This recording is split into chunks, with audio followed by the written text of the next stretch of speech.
Good morning friends, ಜೈ ಶ್ರೀರಾಮ್. ಗಾಡಿ ಎತ್ಕೊಂಡು ಅಂಗಡಿಗೆ ಹೊರಡೋಣ ಅಂತ ಹೊರಟಿದ್ದೆ.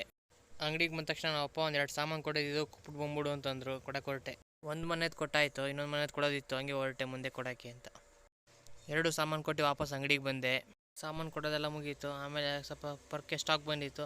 ಅದಕ್ಕೆ ಹಳೆ ಐಟಮ್ ಎಲ್ಲ ತೆಗೆದ್ಬಿಟ್ಟು ಆಚೆಗೆ ಹಾಕ್ಬಿಟ್ಟು ಡಬ್ಬ ಕ್ಲೀನ್ ಮಾಡ್ಕೊಂಡೆ. ಡಬ್ಬ ಕ್ಲೀನ್ ಮಾಡಾದ್ಮೇಲೆ ವಾಪಸ್ ತಂದು ಇಟ್ಟು ಅದರೊಳಗೆ ಹಳೆ ಪರ್ಕೆ ಸ್ಟಾಕ್ ಎಲ್ಲ ಒಳಗೆ ತುಂಬಿ ಹೊಸದು ಮೇಗಡೆ ಇಟ್ಟಿದ್ರು. ಅದನ್ನ ಎತ್ತಿ ತುಂಬೋಣ ಅಂದ್ಬಿಟ್ಟು ಎಲ್ಲ ಎತ್ತಿಡ್ತಾಯಿದ್ದೆ. ಅಷ್ಟೊತ್ತಿಗೊಬ್ಬರು ಕಸ್ಟಮರ್ ಬಂದರು. ಅವ್ರೇನೋ ಸಾಮಾನು ಕೇಳಿದ್ರು, ಪೂಜೆ ಸಾಮಾನು.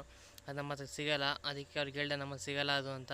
ನಮ್ಮ ಅಪ್ಪನ ಒಂದ್ಸಲ ಕೇಳಿದ್ರು, ಅವರು ಇಲ್ಲ ಅಂತ ಹೇಳಿದ್ರು. ಮೇಲಿನ ಪರ್ಕೆ ಸ್ಟ್ಯಾಂಡ್ಗಳು ಎತ್ಕೊಂಡು ಎಲ್ಲ ಒಳಗೆ ತುಂಬ್ತಾ ಇದ್ದೆ. ಪೊರ್ಕೆಲ್ಲ ಜೋಡಿಸಿ ಒಳಗೆ ಎತ್ತಿಟ್ಟೆ. ಮಾಪ್ ಹೊಸ ಸ್ಟಾಕ್ ಬಂದಿತ್ತು, ಅದನ್ನು ಕಟ್ಟೋಣ ಅಂದ್ಬಿಟ್ಟು ಒಂದೊಂದಾಗಿ ಎತ್ತಿ ಕಟ್ಟಿ ಎಲ್ಲ ಜೋಡಿಸ್ತಾ ಇದ್ದೆ. ಮಾಪ್ ಕಟ್ಟಿಟ್ಟು ಒಳಗೆ ಬಂದೆ. ಒಳಗೆ ಸಾಮಾನು ಚೀಟಿ ಇತ್ತು, ಅದು ಕಟ್ಟೋಣ ಅಂತ ಕಟ್ತಾ ಇದ್ದೆ. ನಮ್ಮ ಕಸಿನ್ ಬ್ರದರು ಬಂದಿದ್ದ, ಏನೋ ಸಾಮಾನು ಬೇಕು ಅಂತ. ಅವನಿಗೂ ಕೊಟ್ಟಾದ್ಮೇಲೆ ಸಾಮಾನು ಚೀಟಿ ತೆಗಿತಾ ಇದ್ದೆ. ಅವನಿಗೆ ಇವತ್ತು ರಜಾ, ಅಮಾವಾಸ್ಯೆ ಅಂದ್ಬಿಟ್ಟು ರಜಾ ಹಾಕಿದ್ರು ಅಂಗಡಿಯವ್ರದ್ದು.